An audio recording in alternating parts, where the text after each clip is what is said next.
లెబనాన్పై Israel దాడులు శాంతి చర్చలపై నీళ్లు జల్లాయి. లెబనాన్లో కాల్పుల విరమణ ప్రకటించే వరకు చర్చలకు అంగీకరించే ప్రసక్తే లేదని స్పష్టం చేశాయి. అమెరికాతో చర్చల కోసం ఇస్లామాబాద్కు తమ ప్రతినిధి బృందం చేరుకుందన్న వార్తలను ఇరాన్ ఖండించింది. లెబనాన్ విషయంలో స్పష్టమైన ప్రకటన వచ్చే వరకు అమెరికాతో ఎలాంటి చర్చలు జరపబోమని స్పష్టం చేసింది.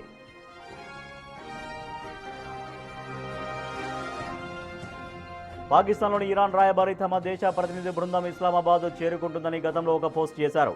వెంటనే ఆ పోస్ట్ తొలగించారు. అమెరికా మీడియా సైతం ఇరాన్ బృందం ఇస్లామాబాద్ చేరుకుందని ప్రకటించాయి. కానీ ఇరాన్ మాత్రం ఆ వార్తల్ని ఖండించింది. కాల్పుల విరమణ ఒప్పందంలో లెబనాన్ కూడా భాగమేనని ఇరాన్ వాదిస్తోంది. అయితే అమెరికా, ఇజ్రాయెల్ మాత్రం లెబనాన్ను ఇందులో చేర్చలేదని చెబుతున్నాయి. ఆ రెండు దేశాల వైఖరితో ఇరాన్ శాంతి చర్చల విషయంలో వెనక్కి తగ్గినట్లు తెలుస్తోంది.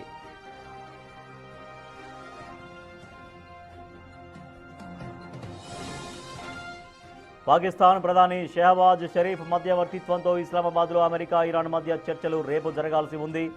అమెరికా తరపున వైస్ ప్రెసిడెంట్ జేడీ వ్యాన్స్ ఈ చర్చలకు హాజరు కావాల్సి ఉండగా ఇరాన్ చేసిన ప్రకటన ఇప్పుడు అసలు చర్చలు జరుగుతాయా లేదా అనే అనుమానాలు రేకెత్తిస్తోంది.